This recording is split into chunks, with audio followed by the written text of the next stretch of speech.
नमस्कार, स्वागत है आपका हेलो किसान में। आपके साथ मैं हूं अंजू सिंह। हेलो किसान, आप किसानों का अपना कार्यक्रम जहां हम आपके लिए एक ऐसा मंच लेकर आते हैं ताकि आप अपने सवाल हमारे विशेषज्ञों तक सीधा पहुंचा सके। खेती किसानी संबंधी जो समस्याएं हैं उनका समाधान आपको लाइव तुरंत मिल सके, इसीलिए हेलो किसान आपके लिए इस तरह का प्लेटफॉर्म हमने तैयार किया है। अगर आपके कोई सवाल है तो आज का विषय आप जान लें जिससे संबंधित हम आपके सवाल लेंगे। आइए सबसे पहले नजर डालते हैं आज के विषय पर।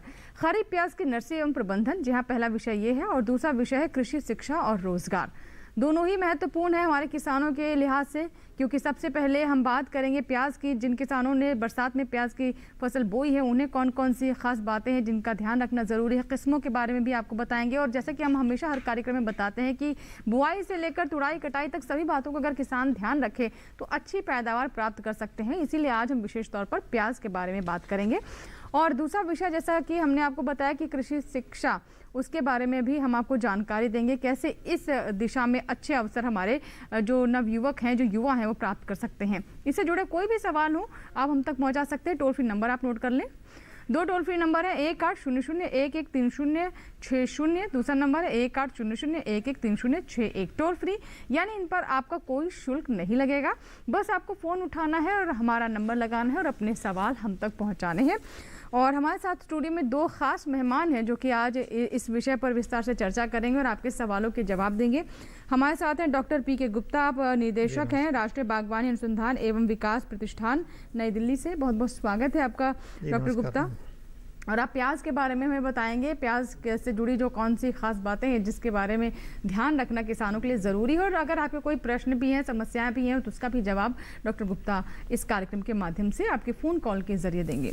और हमारे साथ दूसरे मेहमान हैं डॉक्टर पी के जैन, आप एसोसिएट प्रोफेसर हैं कृषि विद्यापीठ इग्नू नई दिल्ली में। बहुत बहुत स्वागत है जैन साहब आपका भी कार्यक्रम में। और शिक्षा का अपना ही एक महत्व होता है, और अगर खेती किसानी भी आप उस दिशा में भी आगे बढ़ना चाहते हैं तो अगर आप इसकी फॉर्मल एजुकेशन लेते हैं, इससे जुड़े हुए जो डिप्लोमा या डिग्री कोर्स है वो करते हैं, तो बेहतर तरीके से नई तकनीक, वैज्ञानिक तकनीक को आप खेती किसानी में अपना सकते हैं और ज़्यादा लाभ ले सकते हैं। आज का दौर नई तकनीक का दौर है और हमारे युवा नए अवसर अगर तलाश करना चाहते हैं कृषि के क्षेत्र में तो इससे जुड़ी शिक्षा बहुत महत्वपूर्ण है। कैसे ये आपकी स्थिति बदलने में, आपके जीवन में सकारात्मक बदलाव लाने में, खेती किसानी के क्षेत्र को और बेहतर करने में शिक्षा महत्वपूर्ण भूमिका निभा सकती है, इस पर आज हम विस्तार से चर्चा करेंगे। तो चलिए सबसे पहले हम बात कर लेते हैं प्याज के बारे में, जो हमारा आज का पहला विषय है। तो डॉक्टर गुप्ता, प्याज के बारे में अब जैसे हम कह रहे हैं कि खरीफ प्याज की नर्सरी एवं प्रबंधन आज हमारा विषय है, तो क्योंकि हम जानते हैं कि मानसून का सीज़न है, बहुत सारे क्षेत्रों में बारिश भी हो रही है, तो प्याज को लेकर आप क्या कहना चाहेंगे, क्यों महत्वपूर्ण है समय? देखिए, आपको बताना चाहूँगा कि खरीफ प्याज बहुत कम लगता है हमारे देश में, और भारत सरकार ने इस समय प्याज की लगातार उपलब्धता के लिए खरीफ प्याज उत्पादन को प्रोत्साहन देने के लिए काफ़ी ध्यान दे रही है। उन्होंने 5 राज्यों को, जिसमें राजस्थान है, मध्य प्रदेश है, उत्तर प्रदेश है, हरियाणा है, वहाँ पे MIDH स्कीम के अंतर्गत वहाँ पे खरीफ प्याज को प्रोत्साहन देने के लिए उन्होंने काफ़ी योजनाएं दी हैं, पैसा खर्च कर रही है सरकार, ताकि अपने देश में प्याज की निरंतर उपलब्धता रहे। और प्याज के जो दर में ऊपर नीचे आता है, जिससे हमारे उपभोक्ता काफ़ी परेशान होते हैं, कभी किसान परेशान होते हैं, तो उसकी निरंतर समानता बनाने रखने के लिए भारत सरकार ने काफ़ी अहम पहल उठाई है। क्योंकि आपको पता है कि जितना भारत में प्याज का उत्पादन होता है उसका 65 से 70% रबी में होता है, और खरीफ में और लेट खरीफ में लगभग 25 से 30%, 35% तक होता है। और इस समय खरीफ जो प्याज लगाने की बात आ रही है तो नर्सरी प्रबंधन का हमें चर्चा करना बहुत ज़रूरी है। कौन सा प्रजाति लें, नर्सरी के लिए बेड कैसे बनावें, क्या खाद डालें, कितना बीज डालें, बीज कहाँ से लें, किस प्रजाति का लें, तो इस पे आज हम लोग इस बारे में चर्चा करेंगे। जी बिल्कुल जी। तो मोटे तौर पर क्या हमारा चर्चा का विषय होगा, इसके बारे में डॉक्टर गुप्ता ने हमें बता दिया है। और चलिए प्याज से जुड़ी हुई एक हमारी रिपोर्ट अब देख लेते हैं, जिसमें हम विस्तार से आपको कुछ और जानकारियाँ देंगे और उसके बाद लेंगे आपकी कॉल्स। आइए डालते हैं नजर रिपोर्ट पर।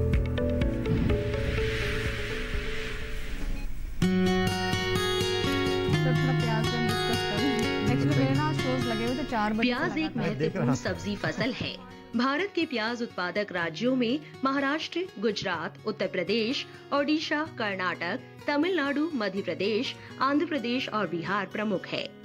किसान खरीफ में प्याज की Agrifound dark red, N53, Arka Kalyan और अर्का प्रगति आदि किस्में लगा सकते हैं।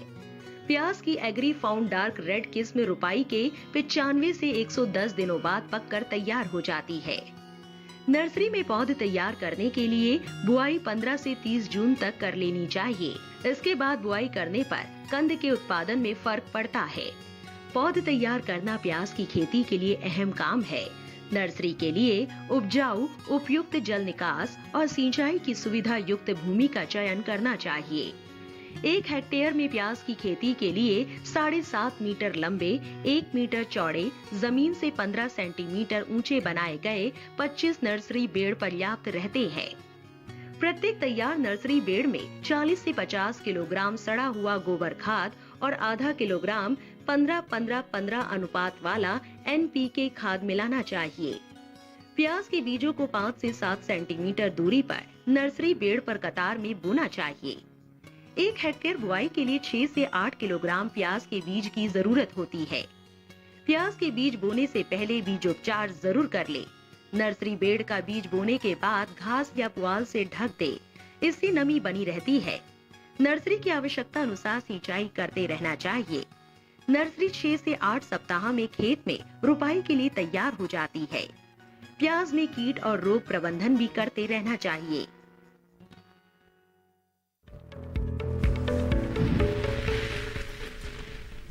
तो अभी आपने विस्तृत रिपोर्ट देखी प्याज पर, लेकिन अभी भी अगर आपके कोई सवाल हैं, कुछ और बातें आप जानना चाहते हैं, तो बिल्कुल ये हमारा आपके लिए मंच है। फ़ोन लाइन्स हमारी चालू हो चुकी हैं, बस इंतज़ार हमें आपकी कॉल्स का। टोल फ्री नंबर हम आपको पहले बता चुके हैं। आज का जो दूसरा विषय है यानी कृषि शिक्षा, उसके बारे में आइए हम बात कर लेते हैं। हमारे दूसरे मेहमान हैं डॉक्टर जैन। डॉक्टर जैन, जैसा कि हम देख रहे हैं कि कृषि क्षेत्र एक सबसे बड़ी समस्या ये रहती है कि उस तरह से ये संगठित क्षेत्र नहीं मान जाता, ऑर्गेनाइज्ड नहीं है। लेकिन कृषि शिक्षा अगर इसमें तेज़ी से इसमें रुझान हम किसानों का देखेंगे, ख़ास तौर पर आज के युवाओं का, तो आपको क्या लगता है किस तरह का बदलाव आ सकता है? कृषि शिक्षा क्यों महत्वपूर्ण है खेती किसानी में? बहुत ही अच्छा आपने प्रश्न पूछा। एक्चुअली हम देखते हैं कि कृषि क्षेत्र की बात करें तो लास्ट के 20-25 साल में देखें कि कृषि क्षेत्र में काफ़ी बदलाव आ गया जी। पहले कृषि क्षेत्र का उद्देश्य हुआ करता था कि एक परिवार का जीवन यापन कर ले, बस इतना ही। लेकिन आज का जो कृषि क्षेत्र है, आज का जो किसान है, वो चाहता है कि परिवार को एक अच्छी से अच्छी जीवन दे सके, उनको उनके बच्चों को पर्याप्त अच्छी तरह की शिक्षा दे सके, जितने भी भौतिक साधन है वो भी अच्छी स्वास्थ्य प्रोवाइड कर सके, जो जितनी भी सुविधा है वो सब दे सके। तो अब आजकल की कृषि एक वाणिज्यिक कृषि हुई, कॉमर्शियल एग्रीकल्चर, कॉमर्शियल एग्रीकल्चर जिसको बोलते हैं वो हो गई। उसमें किसान चाहता है कि उनको आमदनी ज़्यादा से ज़्यादा हो, उसका प्रॉफिट बढ़े, उसका लाभ बढ़े। तो और देखेंगे कृषि क्षेत्र की शिक्षा की बात करेंगे या दूसरे क्षेत्र की में शिक्षा की बात करें तो काफ़ी डिफरेंस है। कृषि क्षेत्र में इतनी शिक्षा पर जो खासकर हम स्कूल एजुकेशन की बात करें, इतना फोकस हमने लोगों ने नहीं किया।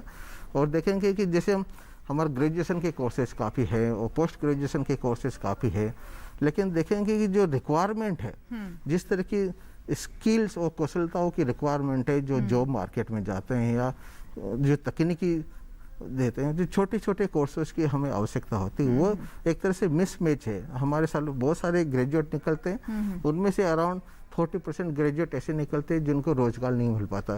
कई बार इंडस्ट्री की इस तरह की रिक्वायरमेंट आती है कि उनको उस तरह की कौशलता वाले ग्रेजुएट नहीं मिल पाते, तो एक तरह से मिसमैच होता है। इसी तरह की हम पोस्ट ग्रेजुएट एजुकेशन की भी बात करें तो वहाँ पे भी थोड़ा सा मिसमैच आता है। इसलिए यानी हम कृषि शिक्षा की तो बात कर ही रहे हैं, लेकिन साथ ही इसे हम कौशल विकास से अगर जोड़ लें तो हम इसे और बेहतर तरीके से समझ सकते हैं। यानी व्यवहारिक तौर पर जो आपने किताबों में पढ़ा है उसका इस्तेमाल हो सके, ये भी एक मकसद है। तो आज के दौर की जो कृषि शिक्षा है उसमें भी जैसा कि अभी डॉक्टर साहब ने बताया काफ़ी बदलाव आ चुके हैं और हमारे किसान अगर इसे अपनाते हैं और हमारे नए युवा जो हैं इस कृषि शिक्षा से जुड़ते हैं तो बेहतर तरीके से खेती किसानी कर सकेंगे और ज़्यादा लाभ ले सकेंगे।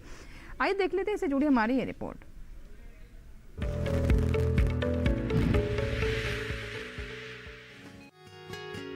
कृषि क्षेत्र में अपार संभावनाएं और अवसर खोजे जा सकते हैं। कृषि शिक्षा पाकर युवा बेहतर रोजगार भी पा सकते हैं, क्योंकि हमारे देश में आधी से ज्यादा आबादी प्रत्यक्ष और परोक्ष रूप से कृषि पर आश्रित है। ऐसे में कृषि शिक्षा को बढ़ावा देना जरूरी है। कृषि शिक्षा से युवा सशक्त तो बनेंगे ही, साथ ही इससे रोजगार के नए अवसर भी पैदा होंगे। सरकार और देश में मौजूद कृषि विश्वविद्यालय भी कृषि शिक्षा देने और इसे आगे बढ़ाने के लिए सराहनीय कार्य कर रहे हैं। देश में 1877 में पहली बार कृषि शिक्षा की जरूरत महसूस की गई और इस तरह सईदापेट में पहली कृषि महाविद्यालय की स्थापना हुई। देश के दूसरे कुछ हिस्सों में कृषि शिक्षा को इंजीनियरिंग विद्यालयों में शुरू किया गया। 20वीं शताब्दी की शुरुआत में एक बड़े अनुसंधान संस्थान की जरूरत पेश आई। 1905 में ये सपना भी पूरा हो गया और पूसा में भारतीय कृषि अनुसंधान संस्थान की स्थापना हो गई। वर्तमान में 99 भारतीय कृषि अनुसंधान संस्थान और 66 कृषि विश्वविद्यालय है, जिसमें शिक्षा ले रहे युवा एक उन्नतशील देश को रूप देने में लगे हुए हैं। इन्हीं प्रयासों का नतीजा है कि अब खेती सिर्फ आजीविका का साधन मात्र नहीं है, बल्कि देश के विकास में अहम भूमिका भी निभा रही है।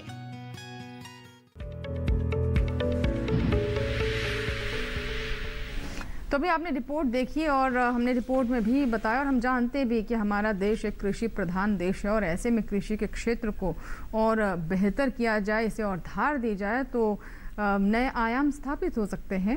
और इसके बारे में विस्तार से हमें बताएंगे। हमारे साथ डॉक्टर जैन भी मौजूद हैं। आपके जो सवाल हैं वो आप हम तक पहुंचा सकते हैं। जैन साहब, जैसे कि हम कृषि शिक्षा की बात कर रहे हैं और आपने बताया कि ये सिर्फ खेती किसानी तक ही सीमित नहीं है, बल्कि इससे जुड़े हुए कई ऐसे क्षेत्र हैं जहाँ पर हमारे जो पढ़े इंजीनियर्स हैं, जो कृषि के क्षेत्र में से जुड़े हुए सेक्टर्स हैं, उसमें नए रोजगार भी प्राप्त कर सकते हैं, इससे जुड़ी हुई शिक्षा भी प्राप्त कर सकते हैं। तो थोड़ा इसके बारे में और विस्तार से बताएं कि किस तरह की कोर्सेज इस क्षेत्र में हैं। देखो, हम जब कृषि शिक्षा की बात करते हैं तो उसमें कुछ चैलेंजेज आते हैं। तो जो आज का मुख्य चैलेंज जो कृषि शिक्षा की या कृषि क्षेत्र की बात है, जो हमारे युवा हैं वो भी कृषि से बाहर निकल के दूसरे क्षेत्रों में जा रहे हैं। जी। तो कृषि युवाओं को कैसे कृषि क्षेत्र में रखा जा सके, इसके लिए हमें क्या करना पड़ेगा कि कृषि क्षेत्र को एक बहुत ही आकर्षित बनाना पड़ेगा। आकर्षित मतलब आर्थिक रूप से आकर्षित बनाना पड़ेगा। और उसके लिए क्या करना पड़ता है कि कृषि के क्षेत्र में है इनोवेशंस, जो बोलते हैं नवोन्मेष, वो हमें ला के उसको ज़्यादा से ज़्यादा उत्पादन, उनको कैसे से ज़्यादा अच्छी कीमतें मिल सके, साथ ही साथ कैसे से इसकी प्रोसेसिंग हम उसमें ला सके कृषि के क्षेत्र में। इस तरह से हमने कृषि को एक आकर्षित बनाने के लिए बनाना पड़ेगा, ताकि युवाओं को हम कृषि क्षेत्र में ला सके। उसको कृषि क्षेत्र में आकर्षित करने के लिए अब युवा को हम कैसे रख सकते, ताकि उनको एक, उसके लिए हमें चाहिए कि जो युवा है उनको एक कृषि क्षेत्र में एक ऐसी शिक्षा दी जाए ताकि वो शिक्षा के साथ साथ खेती भी कर सके। जी। तो ऐसी कौशलताएं हम कृषि क्षेत्र में प्रदान करें, ताकि जैसे डॉक्टर साहब ने बोला कि ओनियन, तो ओनियन उनको जैसे हमने उत्पादन किया, उत्पादन के साथ साथ वेयर हाउसिंग, स्टोरेज कैसे लाए, साथ में उसकी मार्केटिंग कैसे करें, वह सब उद्देश्य भी बहुत ही ज्यादा इम्पोर्टेंट। इसलिए कृषि क्षेत्र में शिक्षा के साथ साथ उसके जो मार्केटिंग एस्पेक्ट है बिल्कुल। और देखते हैं हम जो आमतौर पर समस्या भी ये होती है कि हमारे जो किसान पारंपरिक तौर पर खेती कर रहे हैं, उपज तो वो अच्छी ले लेते हैं, लेकिन जब बाजार की बात आती है तो कहीं ना कहीं वो पीछे रह जाते हैं और जो लाभ उन्हें मिलना होता है वो नहीं मिल पाता है। तो मुझे लगता है कि कृषि शिक्षा इस समस्या को भी दूर करने में काफ़ी कारगर साबित हो सकती है। अब मैं आपसे जानना चाहूँगी डॉक्टर साहब, एक कॉलर हैं अजय मिश्रा हैं, जिन्होंने हमें मध्य प्रदेश से कॉल किया है। इनका सवाल ले लेते हैं। हेलो जी, अजय जी सवाल बताइए। हाँ मैडम, ये पूछना था कि जो बाजार में किसान लोग प्याज बेचते हैं, उसको खरीदने के बाद उसका भंडारण करके उसको फिर बाद में बेचना, ये कृषि के अंतर्गत आता है कि जी? भंडारण करके क्या कह रहे हैं आप? भंडारण करने के बाद उसको फिर बाद में भी बेचना 2-3 महीने बाद। हाँ, अच्छा, ये जानना चाह रहे हैं कि प्याज जो अगर इनके पास है, क्या उसे 2-3 महीने भंडारण कर सकते हैं और उसके बाद बेच सकते हैं? बिल्कुल मिश्रा साहब, प्याज आपका है। जब आपको अच्छा पैसा लेने की आवश्यकता हो या पैसे की आवश्यकता हो, आप कभी भी मार्केट में बेच सकते हैं। और इस समय प्याज का भाव मार्केट में अच्छा है, जिसमें आपको अच्छा मुनाफा मिल सकता है, आप उसको बेच सकते हैं, कोई परेशानी नहीं। बस बेचने के पहले आप ये ध्यान रखें, थोड़ा सा मार्केट में लेके जाएं, उसकी छटाई कर लें, श्रेणीकरण कर लें, तो उससे आपको जो पैसा अच्छा मिल सकता है, अच्छा रहेगा आपको। जी। और अगर आपके भी कोई सवाल है, एक बार फिर से हम बता दें, अगर आप अभी अभी हमारे साथ जुड़ रहे हैं तो आज हम बात कर रहे हैं कि किस तरीके से हमारे वो किसान जिन्होंने प्याज की फसल लेने की योजना बनाई है, वो खरीफ प्याज की नर्सरी किस तरीके से लगाएं और कैसे उसका प्रबंधन करें। और साथ ही आज हम बात कर रहे हैं कृषि शिक्षा पर भी। डॉक्टर जैन, अब आपसे जानना चाहूँगी, चुनौतियों के बारे में आपने बताया, लेकिन अभी क्योंकि हम देख रहे हैं कि 100 साल से भी अधिक पहले समय की हम बात करें 1877 की, तब से महसूस की गई कि कृषि शिक्षा होनी चाहिए, इससे हमारे जो किसान हैं वो जुड़ने चाहिए। लेकिन अब हम तब से लेकर अब तक कहाँ तक पहुँचे हैं, किस स्थिति में है इस क्षेत्र में? देखो, कृषि शिक्षा में हमने काफ़ी अच्छा काम भी किया है। हमारे ICAR जो हमारी जो राज्य की कृषि विश्वविद्यालय बहुत अच्छा काम कर रहे हैं। हमारे यहाँ से ग्रेजुएशन जो स्नातक कोर्स हैं, जो पोस्ट ग्रेजुएशन स्टडीज हैं, रिसर्च प्रोग्राम हमारे यहाँ बहुत अच्छे हैं। लेकिन जब हम ग्राउंड लेवल पर देखते हैं कि 3-4 मेजर इश्यू है, मेजर प्रॉब्लम आती है। एक तो है हमारे यहाँ जो किसान है, किसानों के लिए एक प्रसार के लिए 4 दिन का प्रोग्राम या 5 दिन का प्रोग्राम, इस तरह का तो हमारे यहाँ काफ़ी है। लेकिन उनको एजुकेशन, किसानों को कैसे एजुकेशन दिया जाए, उनको 6 महीने का कोर्स, ताकि एक कोई भी सब्जेक्ट लें या कोई एक विषय लें या कोई एक कौशलता लें, उनकी पूरी जानकारी स्टार्टिंग फ्रॉम उनको प्रोडक्शन से लेकर, उनको तकनीक से लेकर, उनको मार्केटिंग से लेकर, उनको प्रोसेसिंग से लेकर, वो सारी तकनीकी कैसे। इसी तरह हमारे जो उद्यमी, जो कृषि के क्षेत्र में उद्यमी आना चाहते हैं, उनके लिए भी अलग से कोई हमारे यहाँ कोई व्यवस्था नहीं है। बस वही है कि हम कुछ ट्रेनिंग प्रोग्राम हम कर लेते हैं, लेकिन एजुकेशन जिसको डिग्री बोले या डिप्लोमा बोले या सर्टिफिकेट प्रोग्राम बोले, इस तरह की व्यवस्था हमारे यहाँ नहीं है। दूसरी प्रॉब्लम हमारी यह है कि स्कूल एजुकेशन की जहाँ बात करते हैं, स्कूल एजुकेशन में हम 12वीं तक की जो कोई कृषि विषय नहीं है। कुछ स्टेट्स में है, जैसे कि मध्य प्रदेश में, राजस्थान में या उत्तर प्रदेश में, यहाँ पर स्कूल में भी कृषि सब्जेक्ट होता है।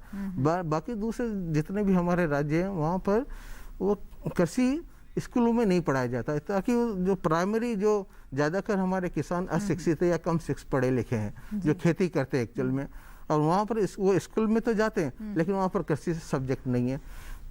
तीसरी बिल्कुल, यानी पाठ्यक्रम में भी कुछ सुधार की आपको लगता है गुंजाइश है और इसे बेहतर किया जा सकता है, ताकि ज़्यादा से ज़्यादा जो किसान हैं या फिर जो छात्र हैं वो हमारे यहाँ की कृषि प्रणाली क्या है इसको समझ सके। शुरुआत से इससे जुड़ेंगे तो जाहिर सी बात है कि उन्हें अच्छी जानकारी हो जाएगी और उसी के अनुसार वो अपने रुझान का चुनाव भी कर सकते हैं, किस दिशा में उन्हें जाना है, इसके बारे में भी उन्हें फैसला लेने में कहीं ना कहीं आसानी होगी। फिलहाल इसी के साथ ही यहाँ वक्त हुआ छोटे से ब्रेक का, लेकिन ब्रेक के बाद जब वापस आएंगे तो इसी विषय पर हम बात करेंगे। कृषि शिक्षा से जुड़े हुए कोई अगर और आपके सवाल है तो आप हम तक पहुँचा सकते हैं, और साथ ही हम ये भी जानना चाहेंगे कि इस दिशा में और कौन कौन से अवसर हैं जो हमारे युवा प्राप्त कर सकते हैं।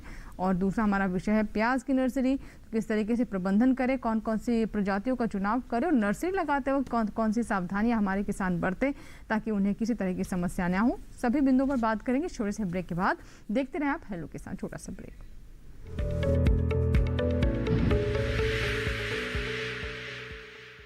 अरे भाई, सुना नहीं क्या? KCC ने किसानों का जिंदगी बदल दिया है। देश के छोटे किसान 1,60,000 रुपये तक का कर्ज बिना किसी गारंटी को ले पाएंगे। ब्याज खोरों से भी पीछा छुटा। मैं तो जैविक खेती का पूरा सामान मंगा लिया, KCC का भी कोई दबाव नहीं है। ब्याज चुकाने के लिए पूरा 1 साल मिलता है। समय पर भुगतान करने पर केवल 4% के सालाना ब्याज पे लोन मिल गया मुझे। अपना आधार कार्ड, लेटेस्ट फोटो और जमीन के कागजात लेके अप्लाई करो बस। और नामांकन भरने के लिए जेब भी ढीली नहीं करनी पड़ी।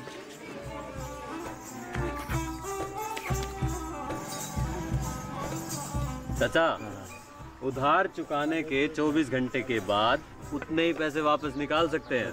KCC ने किसानों की जिंदगी वाकई बदल दी है। तो आप भी किसान क्रेडिट कार्ड अपनाएं और सहजता से ऋण पाएं।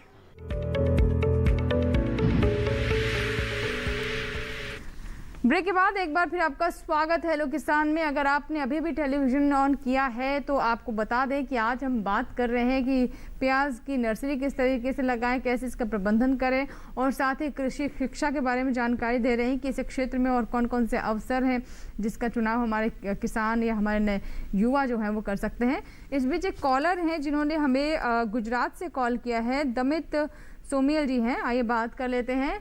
जी सोमियल जी, बताइए क्या सवाल है आपका। जी सुन पा रहे हैं हमें दामित जी?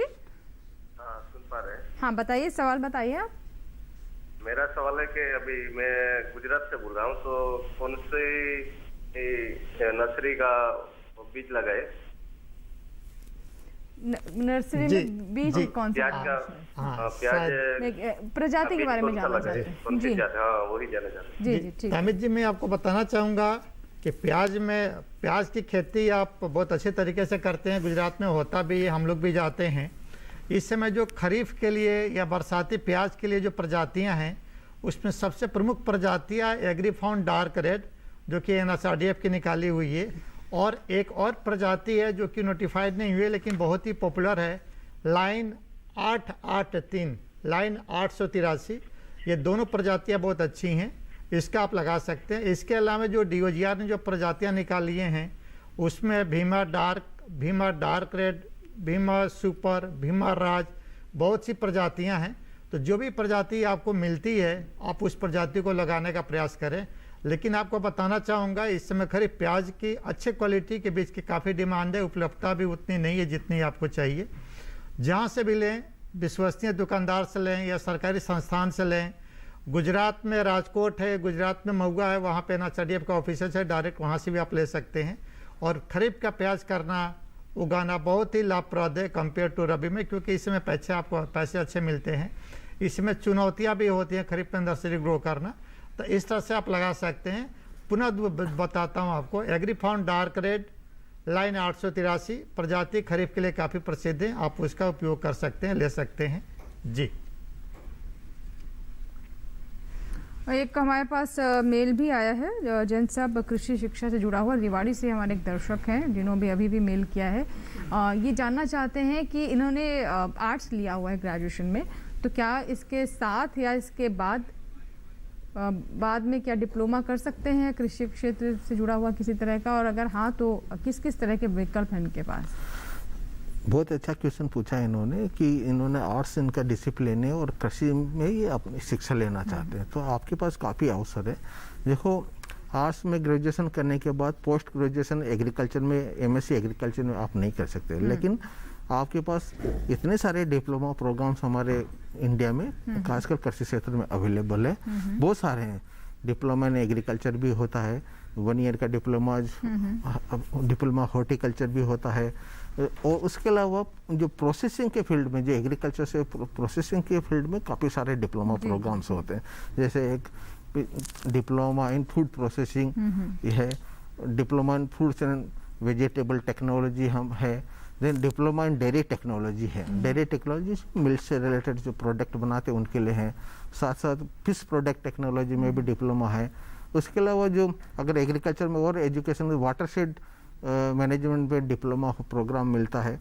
उसके अलावा सर्टिफिकेट प्रोग्राम्स भी काफ़ी होते हैं, जैसे वो एक सेक्टर स्पेसिफिक सर्टिफिकेट प्रोग्राम होते हैं, जैसे पोल्ट्री फार्मिंग या ऑर्गेनिक फार्मिंग का या सेरिकल्चर का या वाटर हार्वेस्टिंग मैनेजमेंट का, इस तरह के बहुत सारे सर्टिफिकेट इन बी कीपिंग।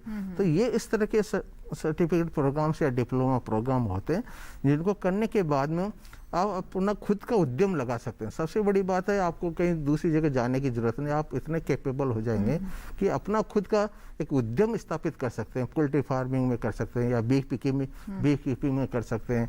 साथ ही साथ अगर डिप्लोमा प्रोग्राम आप करते हैं तो आपको सुपरवाइजरी लेवल के, जो जैसे डेयरी प्लांट्स है, वहाँ डिप्लोमा इन डेयरी टेक्नोलॉजी कर लेंगे तो सुपरवाइजरी लेवल के या कई बार मैनेजरी लेवल के भी जॉब मिल सकते हैं वहाँ पर। इस तरह की साथ ही साथ अपनी डेयरी प्लांट भी अपना लगा सकते हैं, मिल्क प्रोसेसिंग प्लांट भी अपने यहाँ लगा सकते हैं। इस तरह के काफ़ी अवसर हैं डिप्लोमा प्रोग्राम। और साथ में आर्ट्स के साथ एग्रीकल्चर में आने से ये बहुत सारा आपको अपना एजुकेशन भी आपको मिलेगा, साथ ही साथ अपना रोजगार के अवसर भी अपने आप आपको मिल जाएंगे। जी बिल्कुल, तो बहुत अच्छा प्रश्न भी था और मुझे लगता है कई सारे हमारे जो छात्र हैं जो भी देख रहे हैं उनके मन में भी अगर ये सवाल रहा होगा तो भी बहुत अच्छे से जैन साहब ने समझाया कि किस तरीके से आप कौन सा कोर्स कर सकते हैं और कैसे इस क्षेत्र में आगे बढ़ सकते हैं। गुप्ता साहब, अब हम बात कर लेते हैं प्याज के बारे में। तो प्याज के जैसे हमारे एक दर्शक थे, उन्होंने प्रजाति के बारे में भी जानना चाहा था। तो अभी जो हमारे दर्शक नर्सरी लगाने के बारे में सोच रहे हैं तो शुरुआत तो वहीं से करनी पड़ेगी कि अच्छी प्रजाति का चुनाव करें। तो पहली बात है कि प्रजातियां कौन कौन सी हैं क्षेत्र के अनुसार, या फिर जो भी बेहतर आप बताना चाहें, और नर्सरी लगाते वक्त कौन सी विशेष बातें हैं जिसका ध्यान रखना बहुत ज़रूरी रहता है? जी, पहला आपका क्वेश्चन था कि प्रजातियां कौन कौन सी हैं क्षेत्रवाज। आपको बताना चाहूँगा कि हम राष्ट्रीय स्तर पर जो भी प्रजातियां अनुशंसित है भारत सरकार के माध्यम से या काफ़ी फेमस है institutional as a institutional variety, उसमें आपको बताया एग्री फाउंड डार्क रेड जो कि NHRDF की वेराइटी है, और एक नई वेराइटी निकली है लाइन 883। इस वेराइटी का उत्पादन लगभग 350 से 400 क्विंटल प्रति हेक्टेयर है। और सबसे बड़ी विशेषता है कि यह जो प्रजाति है ये 70 से 75 दिन मैक्सिमम 80 दिन में तैयार हो जाती है, और इसकी काफ़ी डिमांड है, हम लोग फुलफिल करने का प्रयास कर रहे हैं। 2 मेजर वैरायटी होंगी, कुछ वैरायटी DOGR की है, जैसे हमने आपको बताया Bhima red, Bhima dark red, Bhima Raj, Bhima super. तो ये भी प्रजातियाँ जैसे जैसे उपलब्ध किसान के पास में इन प्रजातियों को उपयोग कर सकते हैं खरीफ के लिए। दूसरा, जैसे आपने बताया कि नर्सरी उगाने के लिए किन किन बातों पर ध्यान रखना चाहिए। आपको पता है खरीफ मतलब बरसात, बारिश में पानी में हमें नर्सरी उगाना होता है।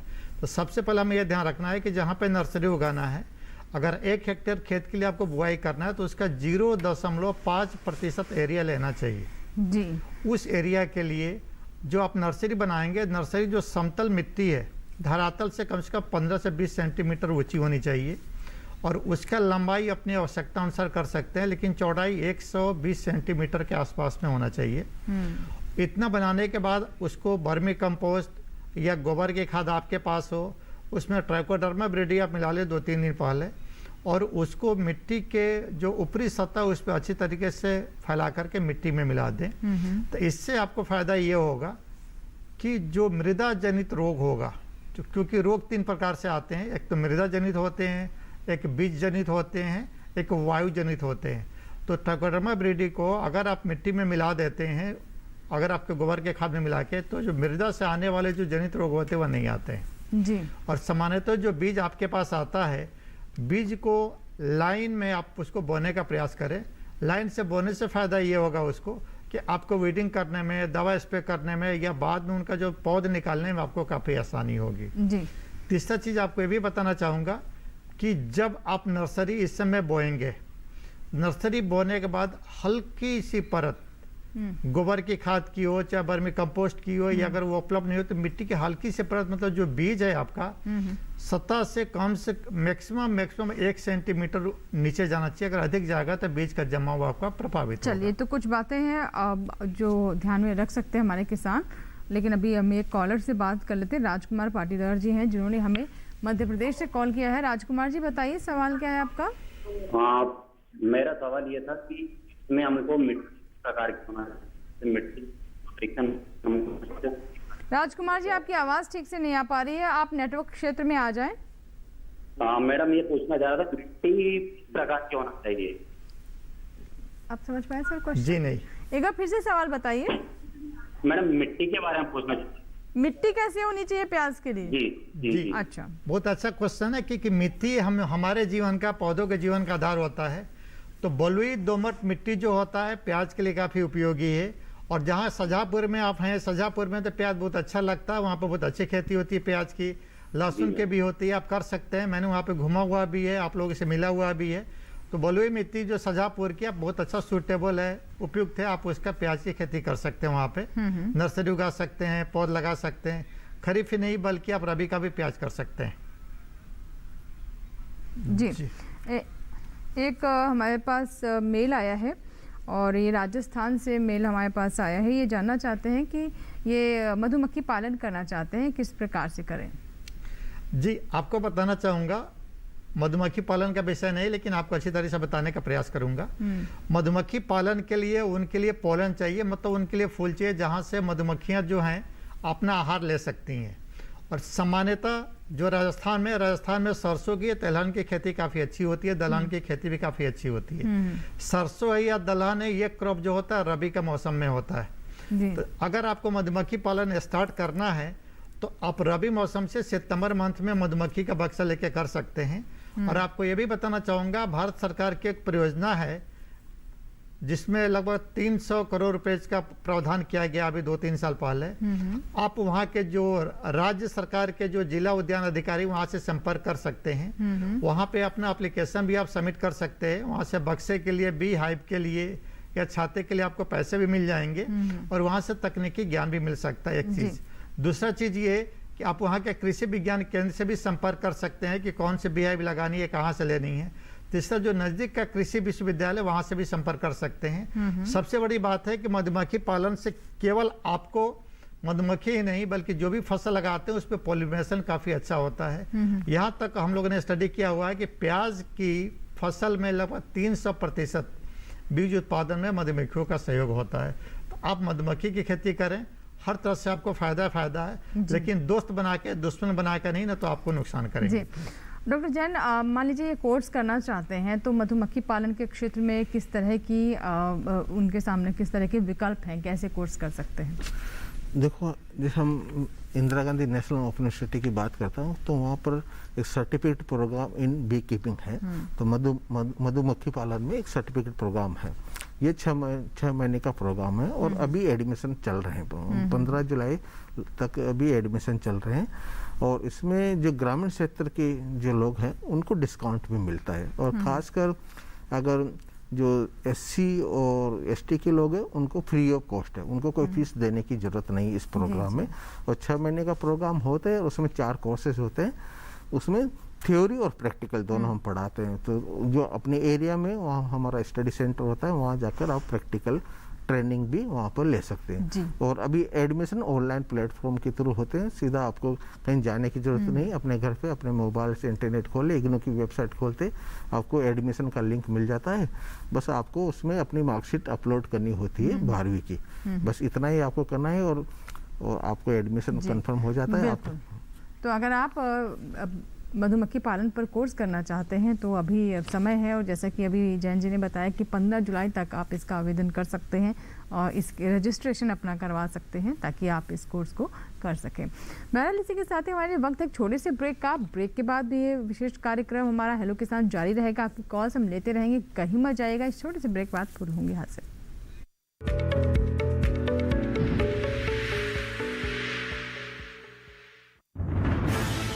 कोरोना वायरस के खतरे से बचते हुए फसल की कटाई, बिक्री, खरीद, नई फसल की जुताई और बुआई सुरक्षित हो सकती है अगर हम लगातार हाथों को साबुन और साफ पानी से नियमित अंतराल पर धोते रहें। नाक, मुंह को मास्क, गमछे या कपड़े से ढक कर रखें। आंख, कान, नाक, मुंह न छुएं। आपस में 2 गज की दूरी बनाए रखें। मास्क और 2 गज की दूरी के मंत्र को अभी हमें छोड़ना नहीं है। फसलों की बुवाई एवं कटाई करते समय आपस में कम से कम 2 गज की दूरी बनाए रखें। फसल की कटाई करने के बाद छोटे छोटे ढेरों में इकट्ठा करें। कृषि के औजारों की समय समय पर सफाई करें। एक दूसरे के साथ औजारों की अदला बदली न करें। श्रमिकों के शौचालयों और हाथ धोने की जगह की ठीक से सफाई जरूरी है। बुआई, कटाई एवं मड़ाई के दौरान इस बात का ध्यान रखें कि इन स्थानों के आसपास कोई थूके नहीं। कंबाइन, हार्वेस्टर, थ्रेशर, जुताई और बुआई की मशीनों को इस्तेमाल से पहले साफ करें। मशीनों के इस्तेमाल से पहले और इस्तेमाल के बाद हाथ साबुन से साफ करें। वाहनों, बोरियों, थैलियों और पैकिंग के दूसरे सामान की साफ सफाई पर भी खास ध्यान दें। खरीद केंद्र पर आने से पहले किसानों एवं श्रमिकों की जांच। खरीद केंद्रों पर भीड़ न लगाएं एवं किसानों को बारी बारी से बुलाएं। गोदामों पर खरीदी हुई फसल को लेने में शीघ्रता करें ताकि किसानों एवं श्रमिकों को रुकना ना पड़े। कोरोना के खतरे से बचाव और अधिक जानकारी के लिए आरोग्य सेतु ऐप डाउनलोड करें। देश में खाद्य सुरक्षा के ये सिपाही भोजन की निरंतर उपलब्धता को सुनिश्चित करते हैं। किसान स्वस्थ रहें, तभी हम कोरोना वायरस से जीत पाएंगे, आगे बढ़ पाएंगे। किसान सबल, देश प्रबल।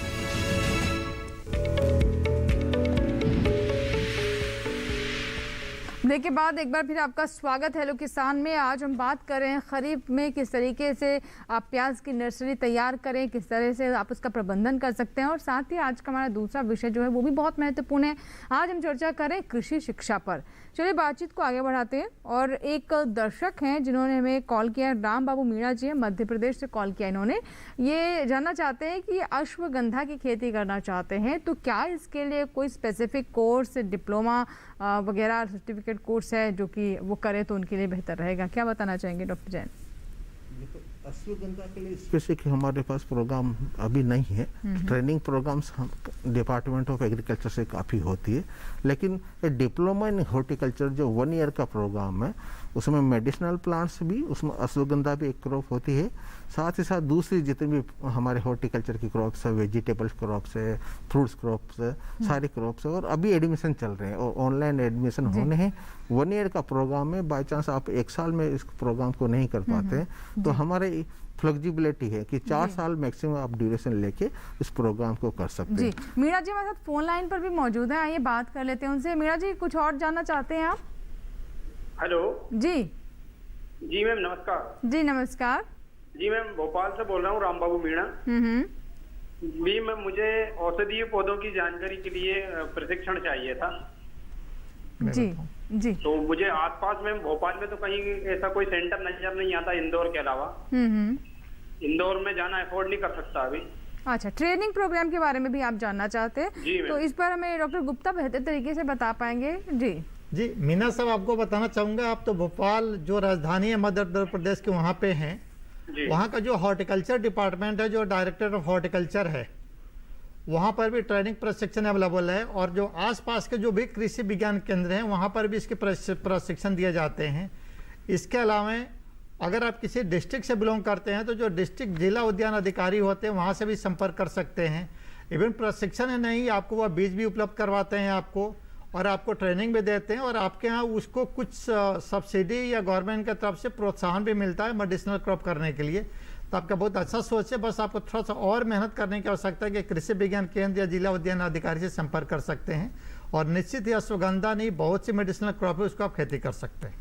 जी, और बहुत अच्छा इनका विचार भी है। अगर ये करना चाहते हैं इस तरह की खेती और उसके पहले वो अपना पूरा होमवर्क कर लेना चाहते हैं, ट्रेनिंग प्रोग्राम है अगर तो वो करना चाहते हैं, या फिर कोई सर्टिफिकेट कोर्स जिसके बारे में इन्होंने ये भी पूछा, हमें जैन साहब ने जानकारी दी, तो मुझे लगता है बहुत अच्छी दिशा में ये आगे बढ़ रहे हैं। जी अगर मीना साहब को अगर अच्छी तरह से ट्रेनिंग ना, तो सीमैप लखनऊ में है, central institute of medicinal plant training centre, वहाँ पे बहुत बड़ा इंस्टीट्यूट है, हर तरह का क्रॉप है।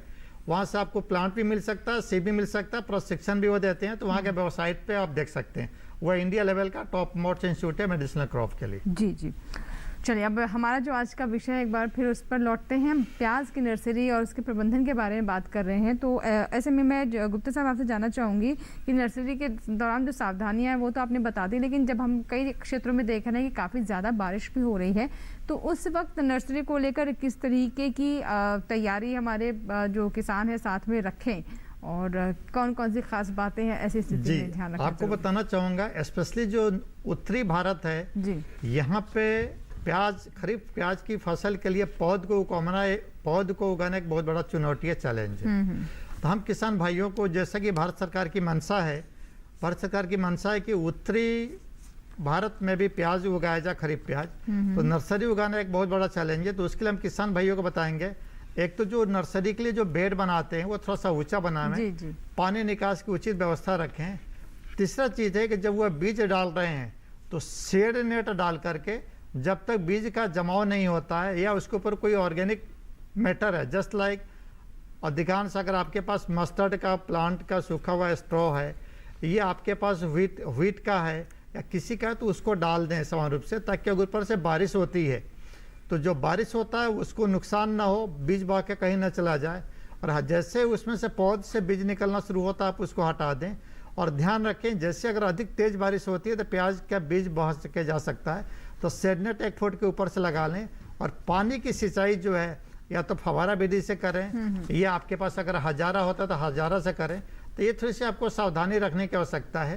तो निश्चित ही आपको सफलता मिलेगी, और जब सफलता मिलेगी तो आपको तो खुशी होगी और उत्पादन भी बढ़ेगा और फिर आपके घर परिवार में खुशी भी आएगी, पैसे भी आएंगे। बिल्कुल बिल्कुल जी। और एक और हमारे साथ कॉलर जुड़ रहे योगेश हैं, जिन्होंने राजकोट से हमें कॉल किया है, गुजरात से। योगेश जी, स्वागत है आपका हेलो किसान में। बताइए प्रश्न क्या है?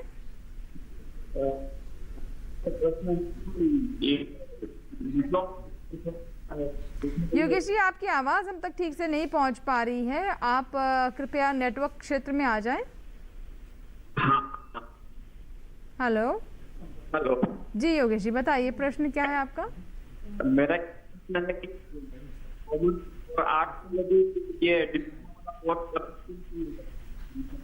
किस चीज में डिप्लोमा कोर्स करना चाहते हैं आप?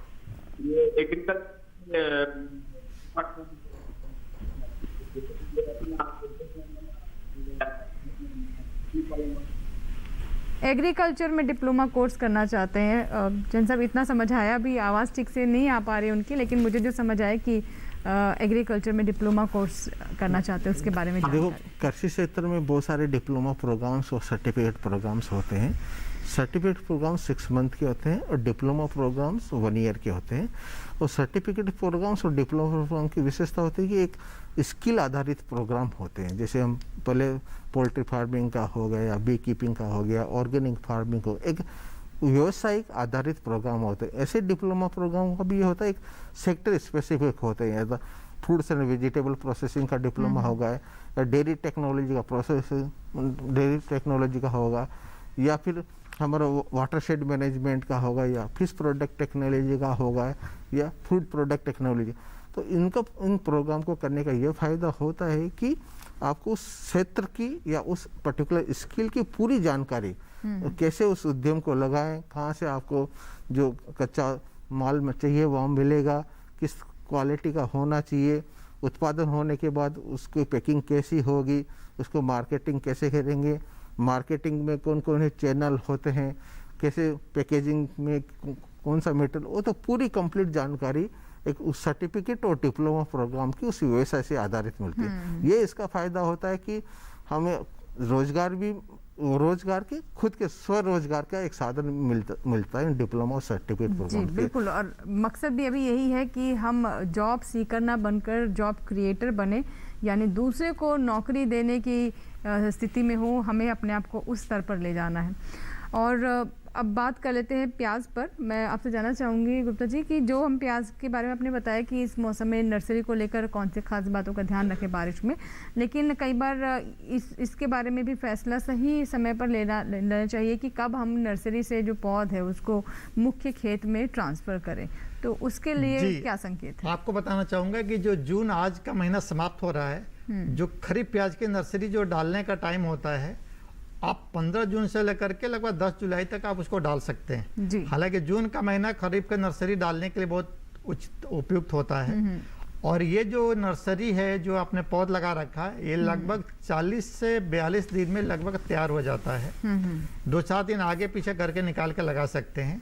और आपको भी बताना चाहूँगा कि जब खरीफ का नर्सरी जो आप लगाते हैं, वहाँ पे थोड़ी सी बीमारी सी आती है, जिसके कारण से पौधा गिरने लगता है, पीला पीला होकर झुकने लगता है जी, जिसको बोलते हैं पौध गलन रोग बोलते हैं उसको। तो उसके लिए जो मार्केट में कार्बेंडाजिम आता है, उसका 1% का घोल बना के आप हजारे के पानी से लेकर के जड़ों में डाल देते हैं, तो उस तरह से पौधा काफ़ी हेल्दी हो जाता है। अगर आपके पौधों का विकास उतना अच्छा नहीं हो पा रहा है, तो NPK घुलनशील मार्केट में आता है, उसका 2 से 3% घोल बना करके अगर आप स्प्रे कर देते हैं तो पौधे काफ़ी तंदुरुस्त हो जाते हैं।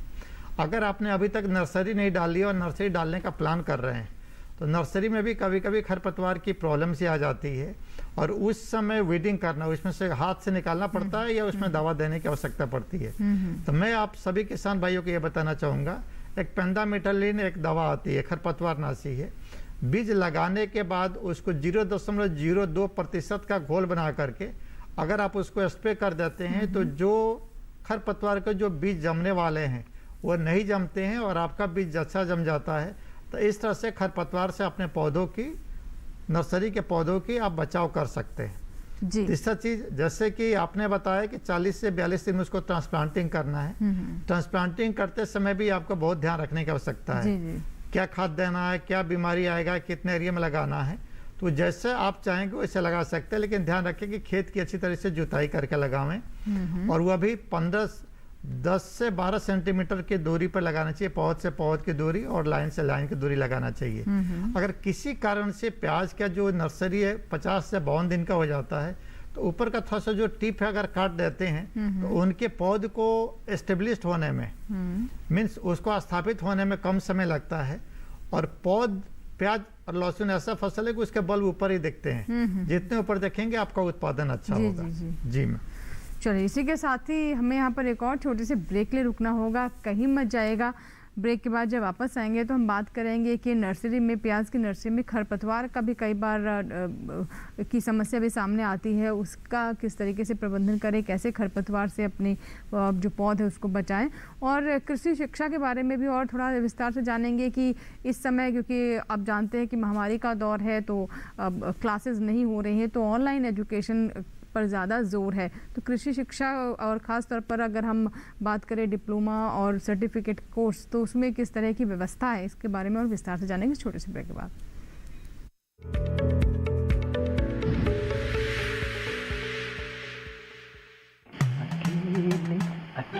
अरे वाह भैया, अकेले अकेले।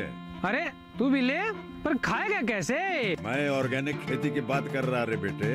अकेले अकेले खेती कब तक करेगा? मतलब गांव में 20-25 किसानों का समूह बना के पंजीकरण करवा ले, फिर सरकारी ट्रेनिंग भी मिलेगी और मुफ्त जैविक बीज खाद भी। फिर पीजीएस ऑर्गेनिक की सरकारी मोहर के साथ तेरी उपज आकर्षक पैक में पहुंचेगी बड़े बाजार तक। अच्छा? हाँ। अरे भाई, कहाँ चल दिया? सबको साथ लाने, आमदनी बढ़ाने। तो किसान भाई समझ गए ना? साथ मिलकर ऑर्गेनिक खेती कीजिए, अपनी परंपरा को आगे बढ़ाइए, ज्यादा मुनाफा कमाइए। माटी से प्रेम की परंपरा है परंपरागत खेती।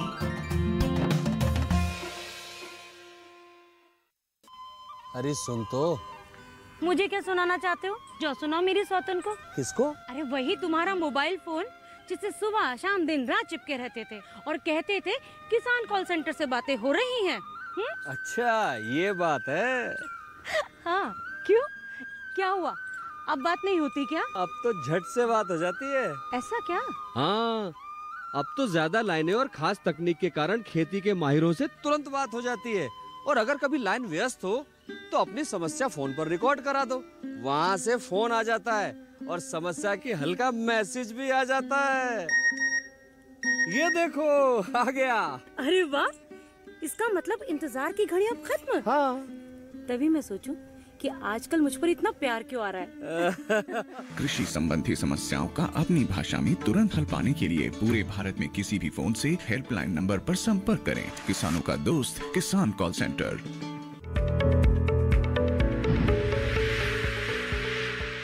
ब्रेक के बाद एक बार फिर आपका स्वागत है हेलो किसान में। अब हम कार्यक्रम के अंतिम पड़ाव में हैं, तो अगर आपके सवाल अभी तक हम तक नहीं पहुंच पाए हैं तो ज़रूर हमें कॉल करें और अपने प्रश्न हम तक पहुंचाएं। इस बीच एक कॉलर हमारे साथ शुभम राठौर है, जिन्होंने झालावाड़ राजस्थान से कॉल किया है। शुभम जी, मुझे सुन पा रहे हैं आप? शुभम जी, क्या आप तक मेरी आवाज़ पहुँच पा रही है? शुभम तक शायद हमारी आवाज़ नहीं पहुंच पा रही है। चलिए कोई बात नहीं, हम फिर से कोशिश करेंगे कि आपसे संपर्क हो सके। अगर आप अपने स्तर पर भी दोबारा से कॉल करने की कोशिश करें, जैसे ही कॉल लगेगी ज़रूर आपके प्रश्नों को हम कार्यक्रम में शामिल करेंगे। अब मैं जैन साहब आपसे जानना चाहूँगी, कृषि शिक्षा और रोज़गार, इन दोनों को अगर हम जोड़ कर देखें तो इसमें किस तरह की संभावनाएँ हैं? बहुत ही ज़्यादा संभावना है कृषि और रोज़गार की बात करें, क्योंकि हमारा जो 50% अभी एक डेटा आया था कि अराउंड जो 47%, 47% वर्कर अभी भी एग्रीकल्चर सेक्टर में है। लेकिन हम एग्रीकल्चर वर्कर की बात नहीं करके कृषि को एज ए जो सोर्स ऑफ लाइफ की बात करें, कि जीवन जीने का तरीका की बात करें, तो काफ़ी ज़्यादा संभावना है। संभावना एक तो खुद उद्यमी बनने की संभावना बहुत ज़्यादा है। सबसे ज़्यादा उद्यमी बन के खुद अपना रोजगार करके और दूसरों को रोजगार दें सबसे। और उसमें तो हमने इतने ज़्यादा स्किल्स एग्रीकल्चर के सेक्टर में, कृषि सेक्टर में है, और इतने सारे उद्यम हैं, खासकर प्रोसेसिंग में जो हम वैल्यू एडिशन की बात कर रहे हैं, आजकल तो इतने ज़्यादा प्रोडक्ट आ गए, और ख़ासकर जब हमारी लाइफ स्टाइल चेंज हो गए, जीने के तरीके बदल गए, हम सीधा रेडी टू ईट प्रोडक्ट हम चाहते हैं। इस तरह की बहुत सारी, तो एक तो उद्यमी बनने की बहुत ज़्यादा संभावना है, और हम करीब 100 ऐसे एरिया हैं जिसमें उद्यमी बन सकते हैं, तो कोई गिनती नहीं है। दूसरे साथ हम अगर रोज़गार किसी कंपनी में चाहते हैं या किसी सरकारी नौकरी चाहते हैं, उस तरह की भी काफ़ी ज़्यादा संभावना है।